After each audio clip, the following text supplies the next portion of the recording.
आप देख रहे हैं SY लाइव न्यूज। येऊर गांव के ग्रामीणों ने बैल तस्करी की साजिश को किया नाकाम। येऊर गांव के ग्रामीणों ने 10 युवकों के एक गिरोह द्वारा एक किसान के 2 बैलों को बेहोशी का इंजेक्शन देकर अवैध रूप से चोरी करने की तस्करी की साजिश को विफल कर दिया। इस घटना की जानकारी मिलने पर सामाजिक कार्यकर्ता नताशा आव्हाड ने मौके पर जाकर बेहोश बैलों का निरीक्षण किया और गोहत्या का मामला दर्ज करने की मांग की। ठाणे से सारापुरी की रिपोर्ट। की ती बैल जी पळत आली आणि बैलांच्या मागे ही लोक पळत आली। त्यांनी अंदाज केला की ज्या गायी नेल्या त्या पण अशा पळत होत्या नवरात्रीत। त्याच्यामुळे तो इतका घाबरला होता ना की त्यांनी लगेच ह्या पोरांना सगळ्यांना फोन केले। मग एकमेकांना फोन करून ही लोक इथं पोहोचली। तोपर्यंत त्यांनी 2 इंजेक्शन डबल इंजेक्शन दिला जो मोठा बैल नेला ना त्याला, आणि मग दोन्ही बैल तिथं पडली होती। तेवढ्यात आम्ही पोहोचलो, पोरं पोहोचली, मारलं त्या एकाला पकडून गाडीतनं खेचून त्यांनी गाडी घातली अंगावरती पोरांच्या। ही बाईकवर येत होतीत ना, आता पोरं एवढी जमायला थोडासा तर वेळ लागल।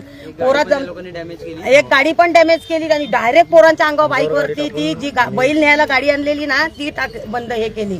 आणि मग जेव्हा आम्ही पोहोचलो तेव्हा बैल ऑलरेडी तडमडत होते। हा बैल तर आम्हाला बारका नाल्यामध्ये पडलेला बराच उशिराने 1 तासाने आम्ही बघितला। मोठा बैल रस्त्यावर पडलेला तो आम्ही लगेच बघितला, पण आम्हाला नीट माहित नाही का कोणाची बैल आहे। तिथं रमेश दादाला फोन केला। रमेश दादा असं झालंय, रमेश दादा पाटोण्यापाड्याचे कार्यकर्ते आहेत। रमेश दादाला सांगितलं बैल कुणाची आहेत, तेव्हा त्यांनी सांगितलं का ह्यांची बैल आहेत। मग ह्यांना फोन करून बोलावला, तोपर्यंत बैल तडफडत होती। पोरं इकडून तिकडून पाणी गोळा करून आम्ही कंटिन्यू त्यांच्यावर पाणी होतो। जवळजवळ 3 ते 3.5 तासांनी तो बैल उठले। ही बैल ऍटलिस्ट फक्त थोडीशी उठून बसली। तेव्हा आम्ही पोलिसांना बोलवलं, तर पोलिसांचं म्हणणं तेच म्हणजे की म्हणजे ते काय बोलले नाहीत। आले ते पोलीस आणि ते अगोदर पिंजरा घेऊन आले। त्या आरोपीला त्यांनी वाचवला, पोराही मारला होता त्याला थोडाफार, कारण का तो पळत होता आणि तो सारखा धमक्या देत होता पोरांना का हा आपू भाई म्हणून कोण आहे तो आला की तुम्हाला कापून टाकेल वगैरे। ऑलरेडी एक इसम 25 माणसं घेऊन आला पण होता इथं, पण इथली परिस्थिती आणि इथलं एवढी बातमी जशी आमच्याकडे पोहोचली तशी ते सकाळी आम्ही आलो आहोत आणि तुम्हाला पूर्ण घटनेची माहिती तर ह्यांनी दिलीच आहे। आणि ह्याच्या पहिलेही येऊरच्या ग्रामस्थांना जो त्रास झालाय त्याच्याबद्दल आम्ही वसंत विहार पोलीस स्टेशन जे आहे तिथे वर्तकनगर पोलीस स्टेशन आहे तिथे गेलोय, पण कधीच त्यांनी आमच्या कंप्लेंटची दखल नाही घेतली आहे। आता एवढं मोठं प्रकरण झालं त्याच्या पाठी अप्पू नावाचा कोणी एक डॉन आहे ज्यांनी 25 लोकांना पाठवून इकडच्या ग्रामस्थांना मारायचा प्रयत्न केला, जेव्हा ती लोक त्यांची बैल वाचवायचा प्रयत्न करत होती। तर मला हा प्रश्न आहे की कोणाच्या दबावाखाली इकडचं जे पोलीस स्टेशन आहे ते ह्यांची कंप्लेंट घेत नव्हतं। आणि हा अप्पू जो वागळे स्टेटला राहतो त्याचे इथे काही इलिगल बंगलेही आहेत आणि हे प्रकरण ह्याच्या पहिलेही त्यांनी केलंय, तरी त्याला काही त्याच्या अगेन्स्ट कोणी ऍक्शन नाही घेतली। तर हा कोण एवढा मोठा डॉन आहे आणि ह्याच्या दबावाखाली का पोलीस काही करत नाहीयेत हा प्रश्न मला शासनाला विचारायचा आहे। आणि दुसरी आणि सर्वात महत्वाची गोष्ट ही आहे की ही न्यूज जेव्हा पसरली आणि व्हायरल झाली व्हॉट्सअपवर, तेव्हा बीजेपी युथ मोर्चाच्या लोकांनी एक त्याचा जो लीडर आहे ठाण्याचा, काय नाव त्याचं, अमित मिश्रा नावाच्या एका मुलांनी इकडच्या ग्रामस्थांना फोन करून सांगितलं की आम्ही तुमच्या मदतीसाठी येतो। आणि इथे येऊन त्यांनी काय केलं असेल, त्यांनी चक्क सांगितलं की आपण मांडवली करूया, तुम्ही हा विषय सोडून द्या, तुम्ही अजिबात हे पाहिजेत बोला आणि विषय सोडून द्या, पोलीस स्टेशनमध्ये ह्याबद्दल जाऊ नका। तर हा दुटप्पीपणा जो आहे बीजेपीचा आणि बजरंग दलाचा ह्याचा हा पूर्ण तुमच्यासमोर खुला पडला आहे की जेव्हा त्यांच्या सोयीप्रमाणे त्यांना राजकारणासाठी जेव्हा त्यांना वोटची गरज असते तेव्हा ते 2 धर्मांच्या मध्ये तेढ निर्माण करायचा प्रयत्न करतात, पण जेव्हा हा विषय आहे एवढा गंभीर विषय आहे तेव्हा तुम्ही मांडवली करायचं बघता। म्हणजे हे पहिले पण असं खूप झालं आहे। आता कालच तुम्ही बघितलं तर अनुराग ठाकूर तिथे कोणाबरोबर बसलेले, शाहिद आफ्रिदी बरोबर बसलेले। हे बीजेपीचं राजकारण आहे आणि नागरिकांना आता त्याची म्हणजे खरं बीजेपीचं काय रूप आहे ते लोकांसमोर आलेलं आहे। आणि हा सेम प्रकार त्यांनी इथेही केला आहे। गोतस्करी पण नाही।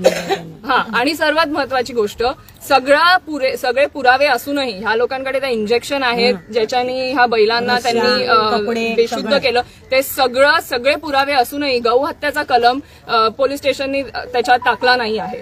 आणि ह्याचं कारण काय आहे हे सगळ्यांना माहिती आहे। त्यांना ऑब्व्हियसली बिचारे पोलिसांना वरून दबाव असल्यामुळे त्यांनी हे सगळं केलं नाहीये। आणि आता संजय केरकर जी इकडचे जे ग्रामस्थान आहेत त्यांच्याशी कॉन्टॅक्ट करायला प्रयत्न करतायत, तर मलाही त्यांना हेच सांगायचं आहे की तुम्ही ह्याची जी चौकशी आहे ती एकदम नीट करा आणि ह्याच्यात बघा की ह्याच्यात कोण हा अफू आहे, हा कोण एवढा मोठा डॉन आहे की तो एवढ्या गायी चोरतो आणि पोलीस त्याच्याबद्दल काहीही करत नाही. कोण आहे अमित मिश्रा? कोण आहे? तुम्हाला फोन केला? रात्री आला होता, कधी पाहिला नाही. ह्याच्या आधी त्याला तो इथे आला, नेहा गायकवाडला फोन केला, तिने प्रेस नोट टाकली, ती पत्रकार आहे. हा, तर तिने, माझी छोटी बहीण आहे आणि पत्रकार आहे. त्या रात्री आम्हाला कुठे मदत मिळत नाही. थोडं पोलिसांचा रंग बघून, म्हणजे की तुम्ही बैल सोडून देता ना, मग आम्ही बैलच नेऊन तुमची कोंडवून ठेवू वगैरे असं बोलायला लागल्यावर मग तिला सांगितलं तू न्यूज कर. तर त्याच्यामुळे मग ते म्हणायला लागले, त्यांनी हिला फोन केला नेहाला, की नेहा तू इथे आलीस ना, तर मी येतो, मी बजरंग दलचा आहे असं त्यांनी सांगितलं. आता खरं काय खोटं काय ते तपास मला नाही. तो तोंडाने बोलत होता मी बजरंग दलचा आहे आणि विलासदादाचे बैल असून विलासदादाला कंप्लेंट करायला नव्हता देत. मी माझ्यावर कंप्लेंटर मी बनतो, मी कंप्लेंट करतो. म्हटलं तुझी बैलच नाही आहेत तर तू काय कामाला कंप्लेंट करायला चाललाय? ज्याची बैल आहेत त्यांनीच कंप्लेंट करू देत. म्हणून मग विलासदादालाच पाठवला कंप्लेंट करायला. सॉरी. तर तो त्याच्यामुळं तो बोलत होता की मी आहे बजरंग दलचा आहे आणि मी कंप्लेंटसाठी मी आलेलो आहे. आणि सकाळी नेहाला कॉल करून तो सांगतो की तू न्यूज डिलीट कर, नाही तर मग तो बाई मुंबऱ्याचं नाव घेतो तो स्वतः, आपण नाही, आम्हाला माहितीच नाही आपू कुठला आहे. तो आपू राहतो वागळे एस्टेट मध्ये. हा, आणि हा माणूस नाव घेतो मुंबऱ्याचा भाई आहे की तुला बघेल, म्हणजे ती लहान आहे म्हणून तिला धमक्या दिल्या जातात. न्यूज नेहा तिला धमकी दिली जाते. इथे महिला सुरक्षिततेचा पण विषय येतो. यापुढे आणि गेटवर 2 वाजता गाडी टेम्पोवरती येतो बैल न्यायला, मग का नाही गेटवर चौकशी होत? आमची पोरांकडे लायसन नसले ना तरी ते गेटवाले अडवतात. हा मुद्दा आम्ही गावातल्यांसाठी गेट बसवलाय तुम्ही. हा गेट कुणाच्या सुरक्षेसाठी आहे? गावातल्यांच्या का बैल बिल रात्री 2-2:30 ला गाडी येतात? गेटवर विचारलं कुणाला काही सांगता येत नाही. मागाचा प्रकार जो मुलांच्या बाबतीत झाला तेव्हा 70 बाईक एकदा उतरल्या, तेव्हा पण आम्ही गेटवर प्रश्न केला का रात्रीचे 12 वाजता 10 आणि 11 वाजता जर परमिशन नसताना 70 बाईक होतो, तुम्ही फुटेज द्या ना आम्हाला एका बाईकचा नंबर भेटला, पोरांना कोण मारून गेलं, म्हणजे आम्ही पोरांची इथं कोणाची मर्डर पडेपर्यंत अजून गप्प बसायचं का येऊरवाल्यांनी? कोण नाही, प्रशासन इथं कोणी आमची दखल घेत नाही. आज नताशाताई पर्यावरण प्रेमी आहेत आणि त्या ताबडतोब इथं आल्या, त्याच्यासाठी मी त्यांचे आभार मानेन, कारण इथली दखल कोणीच घेत नाही.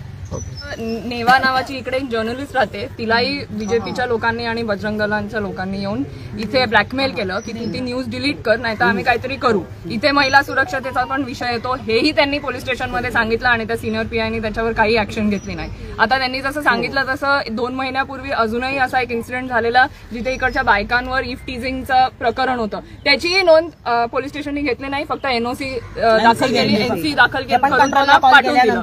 आणि सर्वात मोठा प्रश्न मला परत हाच विचारायचा आहे की ते वनमंत्री जे आहेत गणेश नाईक साहेब, त्यांच्या नेतृत्वाखाली इकडे जी लोक बसतात गेटवर, हायकोर्टच्या ऑर्डरच्या प्रमाणे 7 वाजता संध्याकाळी 7 नंतर एकही गाडी जायला अलाउड नाहीये, फक्त ग्रामस्थांकडचे जे आहेत त्यांनाच एंट्री आहे. मग कशी ही गाडी रात्री 2 वाजता आली, त्या बैलांना घेऊन गेली आणि तिकडचे जे गेटवर जिथे ते लोक बसतात ते झोपलेले होते का, त्यांनी ह्याच्या लक्ष का नाही घातलं आणि त्यांना पहिलं तर एंट्रीच कशी दिली? आणि हा विषय आम्ही सारखा उचलून घेतलाय की तिकडे तुम्ही 7 वाजता एंट्री बंद करा, कारण हे सगळं जे होतं हे रात्रीच होतं. तरीही शासनाने काही केलं नाहीये, टीएमसीने केलं नाहीये, पोलिसांनी केलं नाहीये आणि वन खात्याने केलं नाहीये. आणि ते सगळे एकमेकांवर हे टाकत असतात की हे आमचं नाहीये, हे त्यांच्या ह्याच्यात येतं. आणि असं करून जे चालू आहे ते चालूच राहिलंय. आणि आता सरकारही बदललं, आता बीजेपी वनमंत्री आहेत इथे गणेश नाईक साहेब, मी त्यांच्याकडे विनंती करते की ह्याची तुम्ही नक्की दखल घ्या आणि ह्याच्यामध्ये काय तुम्हाला ऍक्शन घेता येईल